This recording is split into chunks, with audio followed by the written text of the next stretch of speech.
Assalamualaikum warahmatullahi wabarakatuh. Terima kasih Kak Diat atas kesempatannya pada malam hari ini. Di sini kami akan memaparkan hasil BMC yang telah kami susun berdasarkan hasil observasi dan wawancara pada pihak Rustic Chicken.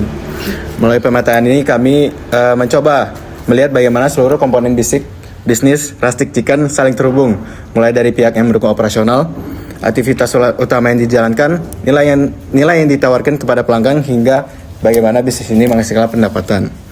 Dari hasil analisis yang kami lakukan, kami melihat bahwa Rustic Chicken memiliki beberapa kekuatan yang cukup menarik, terutama dari sisi diferensial produk, hubungan dengan pelanggan, dan pemanfaatan platform digital. Oleh karena itu, pada kesempatan ini kami akan menjelaskan bagaimana model bisnis Rustic Chicken tergambar dalam BMC yang kami susun.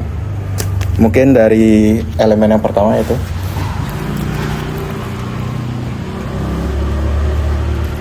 Oke, jadi pertama-tama kami mengidentifikasi beberapa pihak yang berperan penting dalam mendukung operasional Rustic Chicken ini sendiri. Nah, itu ada key partners. Yang pertama itu ada supplier ayam, bahan baku, dan juga kemasan yang menjadi pendukung utama dalam proses produksi. Ketersediaan bahan baku yang konsisten itu pastinya sangat berpengaruh terhadap kualitas produk yang diterima oleh pelanggan. Selain itu, kami juga melihat adanya peran influencer maupun food reviewer yang juga bisa ngebantu meningkatkan exposure dan memperkenalkan produk kepada calon pelanggan baru nantinya. Boleh dilanjut? Oke, mungkin selanjutnya kita langsung masuk ke key activities. Jadi berdasarkan hasil pemetaan kami, terdapat 3 aktivitas utama, yaitu proses produksi ayam dan menu lainnya, pengelolaan operasional harian, serta inovasi menu. Nah, menurut kami aktivitas produksi dan operasional merupakan fondasi utama yang memastikan kualitas produk ini tetap terjaga. Namun yang cukup menarik adalah adanya inovasi menu sebagai salah satu fokus aktivitas usaha. Hal ini menunjukkan bahwa Rustic Chicken tidak hanya berupaya mempertahankan pelanggan yang sudah ada, tetapi juga terus beradaptasi dengan selera konsumen yang selalu berubah. Mungkin bisa dilanjut. Baik, selanjutnya kita masuk ke bagian key research. Untuk dari hasil analisis kami sendiri, ada salah satu aset yang terkuat dari Rustic Chicken sendiri itu adalah bumbu khasnya. Yang mana bumbu khas dari Rustic ini kan dia menjadi identitas dari produk Rustic sendiri. Nah, bumbu tersebut kemudian menjadi pembeda yang membuat produk itu memiliki karakter rasa tersendiri dibandingkan oleh kompetitor lainnya. Selain itu, terdapat lokasi usaha juga yang menurut kami itu sangat mendukung operasional dari Rustic ini sendiri. Dan juga tenaga kerjanya yang berperan menjaga kualitas produk dan juga pelayanan, serta brand Rustic Chicken sendiri yang mulai dikenal oleh para pelanggan. Menurut kami, kombinasi dari sumber daya tersebut menjadi fondasi yang memungkinkan untuk Rustic Chicken sendiri mempertahankan kualitas sekaligus membangun kepercayaan konsumen. Oke, selanjutnya kepada bagian value proposition. Nah, pada bagian ini, nilai yang ditawarkan kepada pelanggan, kami melihat bahwa Rustic Chicken ini memiliki keunikan yang cukup jelas. Rustic Chicken menawarkan ayam panggang dengan berbagai pilihan saus dan rasa yang dapat disesuaikan dengan preferensi pelanggan. Nah, selain itu, kombinasi rasa chicken dengan saus khas menciptakan pengalaman konsumsi yang berbeda dibandingkan produk ayam pada umumnya. Menurut kami, yang dijual oleh Rustic Chicken bukan hanya produk makanan, tetapi juga pengalaman mencoba varian rasa yang beragam dan dapat disesuaikan dengan selera masing-masing pelanggan. Inilah yang kami lihat sebagai salah satu keunggulan kompetitif utama Rustic Chicken. Selanjutnya, baik, elemen selanjutnya adalah customer relationship. Untuk customer relationship sendiri itu kan merupakan bagaimana Rustic Chicken itu membangun hubungan dengan pelanggan.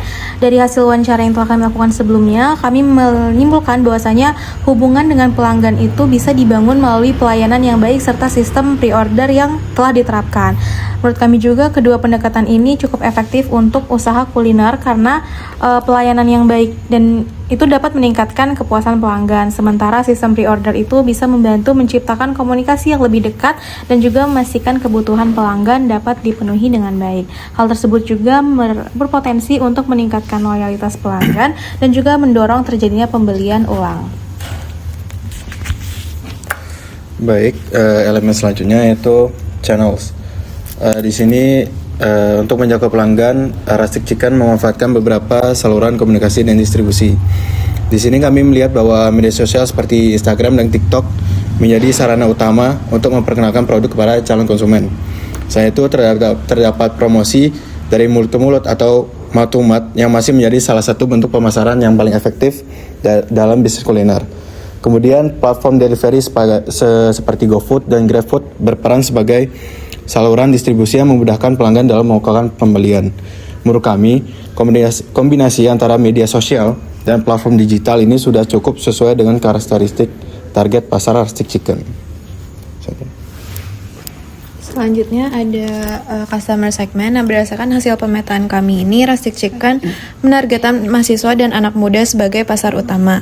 Selain itu, produk ini juga menyasar konsumen yang senang mencoba variasi rasa baru, serta pecinta makanan pedas dan makanan yang dapat di-customize sesuai preferensi mereka. Nah, menurut kami, segmentasi ini cukup tepat karena sesuai dengan karakter produk yang menawarkan eksplorasi rasa dan fleksibilitas pilihan menu.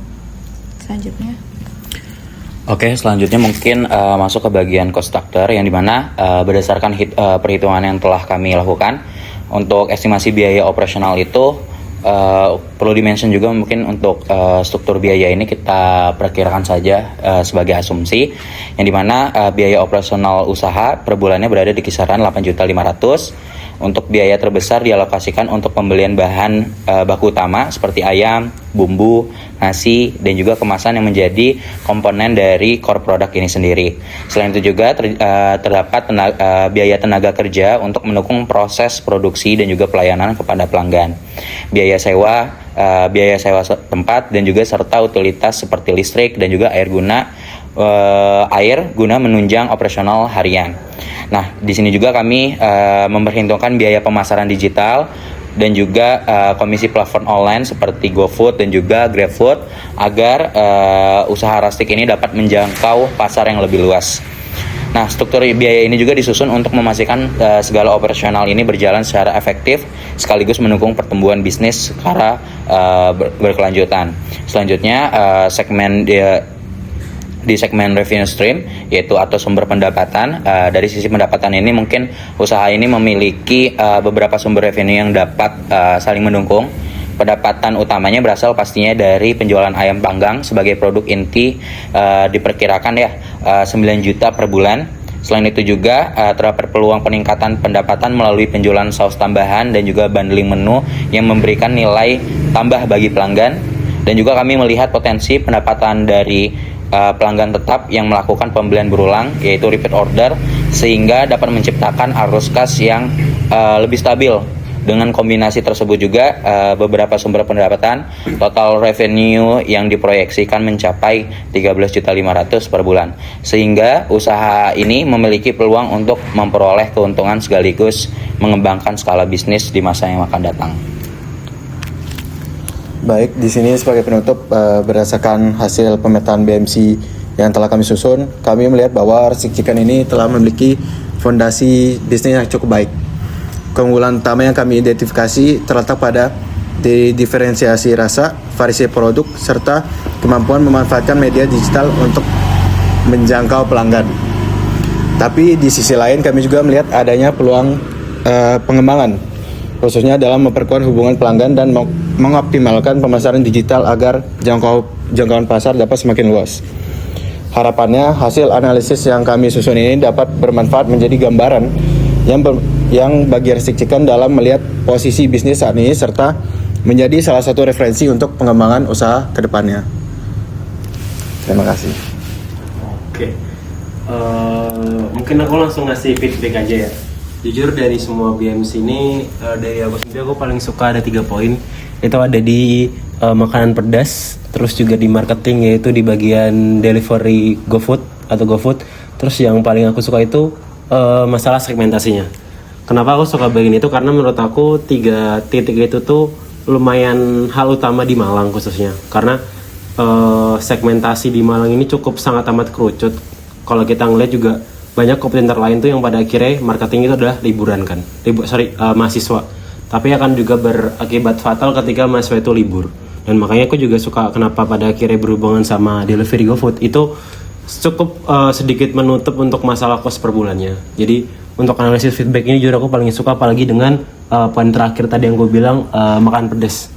Dan kalau kita ngeliat dari geografi Malang itu kan mereka suka makan pedes kan, dan kita juga ngeliat dari hal yang paling kecil datanya itu nasi goreng di sini kan warnanya merah. Jadi dimana itu juga salah satu data paling kecil kalau emang Malang tuh suka makan pedes gitu. Mungkin langsung ke lempar pertanyaan aja kali ya. Boleh Kak. Oke. Pertanyaan yang pertama itu aku langsung kasih 3 pertanyaan aja, nanti kan yang jawab ya. Iya. Oke, yang pertama itu pertanyaannya, Rasti kan kalian kan tadi ngejelasin tentang kelebihan Rasti kan. Dan kalau kita ngeliat juga model bisnis tentang Rasti tuh nggak sedikit lah di Malang. Ada tapi mungkin nggak sama, tapi hal yang serupa dengan berhubungan dengan ayam juga. Jadi dengan kelebihan yang tadi kan bilang tuh kira-kira yang kan bisa kembangin tuh ke arah yang mana gitu. Itu yang pertama. Yang kedua itu dari semua elemen ini kan ada 9 elemen BMC pada umumnya. Dari 9 elemen ini menurut kalian yang paling cukup atau mungkin yang paling sangat bisa dikembangkan tuh elemen bagian mana? Yang mungkin yang terakhir itu yang tadi aku bilang suka feedback bagian sausnya gitu. Kenapa pada akhirnya kalian juga memberikan pilihan opsi makanan pedas gitu? Aku juga pengen lihat bagaimana cara kalian mengolah datanya itu dari mana gitu. Oke. Mungkin langsung ke pertanyaan pertama aja. Jadi kan intinya kayak dari cara kita buat BMC ini, bagian mana yang kemudian menjadi kekuatan terbesar dari si Rastik ini sendiri. Kalau menurut kelompok kami sendiri, setelah adanya evaluasi dan juga wawancara kemarin dan juga observasi itu sendiri, menurut kami kekuatannya itu ada di bagian antara kombinasi antara produk dan juga karakter brand yang sudah mulai terbentuk. Dimana saat ini kan sudah banyak usaha menjual ayam gitu, udah banyak sekali apalagi di Malang khususnya. Tapi nggak semua itu punya identitas rasa yang jelas. Apalagi dengan Rastik ini sendiri kan dari awal brandingnya roasted chicken, yang mana kayak untuk mahasiswa Malang yang pastinya lebih sering mengonsumsi olahan ayam seperti yang crispy, orang yang bertepung-tepung, yang mana itu olahannya cenderung tidak sehat. Dengan adanya Rastik itu kan memiliki branding sendiri yang lebih sehat gitu. Dan juga kami melihat bahwasanya Rastik ini memiliki diferensiasi melalui variasi kedepannya, melalui variasi saus dan juga konsep roasted chicken yang menjadi ciri khas. Selain itu, Rastik Chicken juga sudah memanfaatkan media sosial dan juga platform digital sehingga pelayanan itu lebih mudah dikenali oleh masyarakat Malang maupun luar. Dan juga menurut kami kekuatan itu bukan hanya sekedar makanan yang dijual, tapi juga pada pengalaman dan juga identitasnya yang mulai dibangun dan sudah dibangun. Mungkin ke pertanyaan kedua. Untuk tadi pertanyaan keduanya, kalau misalnya berdasarkan analisis kami tentang peluang pengembangan terbesar itu ada pada customer relationship dan juga channels dari Rastik sendiri ke pelanggannya. Nah, saat ini kan hubungan dengan pelanggannya itu udah terbangun juga melalui pelayanan yang baik. Terus juga nantinya kan juga aku sempat dengar-dengar dari pelanggan Rastik yang udah pernah kita wawancarai, katanya juga bakal ada sistem pre-order. Terus mungkin namun kedepannya tuh bisa dipertimbangkan program loyalitas pelanggan, kayak misalnya dengan memberikan member digital atau promo pelanggan tetap, atau pemberian reward juga ke beberapa pelanggan yang udah melakukan pembelian berapa kali. Nah, untuk channel sendiri dari kelompok kami, itu kami melihat potensi ya melalui pemasaran melalui TikTok yang masih cukup besar. Terus juga konten yang lebih konsisten dan interaktif, konten yang lebih interaktif pastinya itu juga bakal ngebantu promosi atau marketingnya Rastik lebih terjangkau untuk pasar yang lebih luas lagi gitu Kak. Mungkin bisa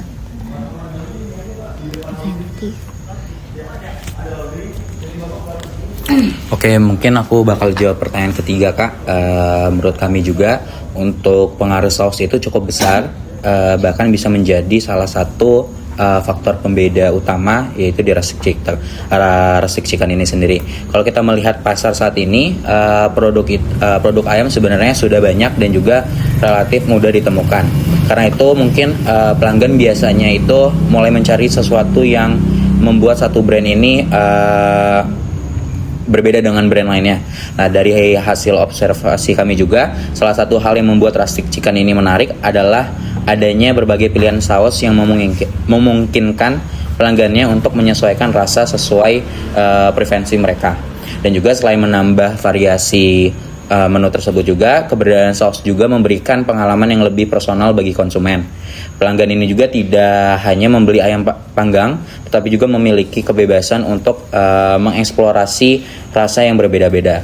Kalau kita melihat dari sisi bisnis, kita juga melihat bahwa saus ini tuh memiliki potensi untuk meningkatkan nilai transaksi melalui penjualan saus tambahan. Jadi menurut kami saus itu bukan hanya pelengkap produk, tetapi sudah menjadi bagian dari identitas dan juga keunggulan kompetitif dari Rustic Chicken ini sendiri. Mungkin ada follow up question dari kakak lagi. Mungkin ini sih yang kalian juga harus pertimbangin. Aku nggak tahu kalian nulis berapa persen atau mungkin totalnya. Jadi tadi kan ada, kita ngomongin tentang keuangan ya. Jangan sampai di bagian keuangan itu berhubungan dengan marketing itu lebih dari 10%. Tuh, jadi dari entah kalian juga bikin bisnis apapun dan feedback apapun itu, jangan sampai uang marketing lebih dari 10%, karena kalau misalnya lebih dari 8% pun itu bakal collapse. Dan juga mungkin feedback yang lainnya adalah untuk masalah kalau aku nantikan masukin laporan untuk bagian food cost operasional itu nggak boleh lebih dari 5%. Cukup. Oke deh Kak.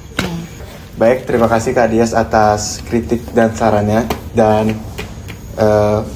saran buat laporan yang kita masukkan nanti. Mungkin itu saja dari hasil FGD kali ini.